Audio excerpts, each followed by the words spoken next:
Hello and welcome. Today we're going to walk you through the tragic attack that took place at Bondi Beach.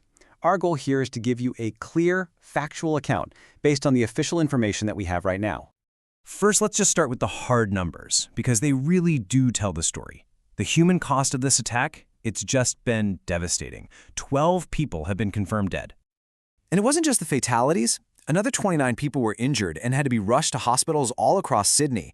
And that number, tragically, includes 2 police officers who were reported to be in a serious condition. So how did this all happen? To really get a grip on it, we need to go back to the scene itself. You see, this wasn't just another day at the beach. This was supposed to be a public celebration, and it was violently shattered. It all kicked off on a Sunday evening, right around 6:45 p.m. Emergency services got the call. Multiple shots fired at Bondi Beach. Now, the place was absolutely packed. There was an event called Chanukah by the Sea going on to mark the first night of Chanukah, and that drew about 1,000 people. But they weren't the only ones there. Yet other folks just enjoying the evening, swimming, sunbaking, having barbecues. The attack, it came from above. 2 gunmen, using long-arm weapons, started firing down from a bridge onto the beach and the grassy areas below. As you can imagine, the response from authorities was incredibly fast. And how they've officially classified this incident? Well, that's critical to understanding the whole context. Police have officially designated this a terrorist attack. Now, that's not just a label. It has a very specific legal meaning. A terror attack is all about the intent to create widespread fear to achieve some kind of ideological goal by deliberately going after non-combatants.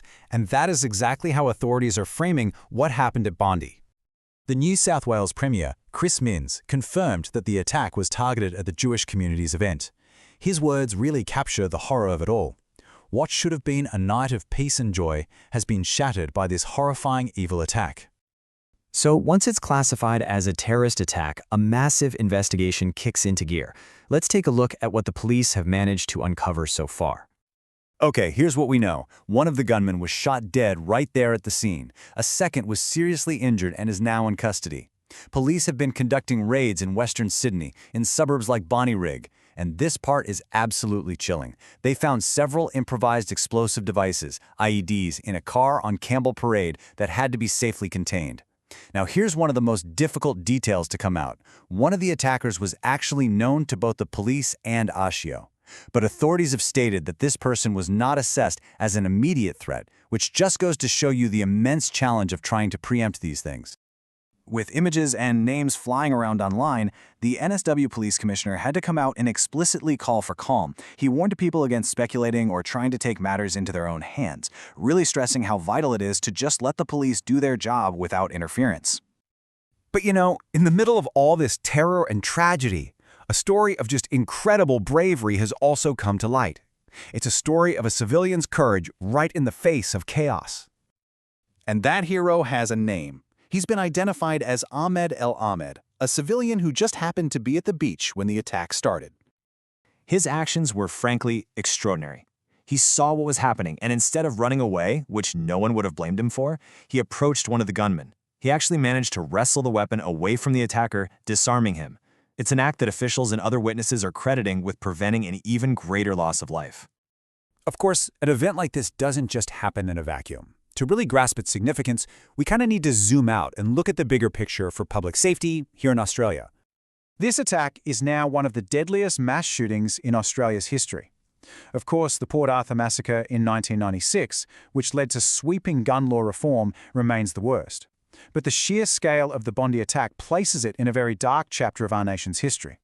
So what does this all mean for public safety right now? Well, the police investigation is very much active and ongoing. AISO has confirmed that the national terror level is staying at probable, which means that intelligence suggests an attack is credible and could happen.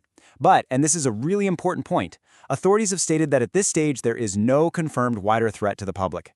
The key message from officials is to remain calm and please rely only on official sources for your information. In the aftermath of a tragedy like this, the focus rightly turns to the community. It turns to support and to the very long road of healing that lies ahead. A number of resources have already been set up to help anyone affected. NSW Police have a Public Information and Inquiry Center hotline. That number is 1-800-227-228, and that's for families trying to locate loved ones. For parents, Lifeline has released a really helpful online toolkit to support children dealing with this kind of trauma. And of course, local GPs and schools are always key points of contact for any ongoing mental health support. And all of this brings us to our final, and maybe the most difficult question. The facts of the attack are stark. They're brutal. But the response? From the heroism of individuals to the networks of community support that are already in place, that tells another story. It's a story of resilience. And it poses the question that Sydney and really all of Australia is now facing. In the face of such a tragedy, how does a community truly begin to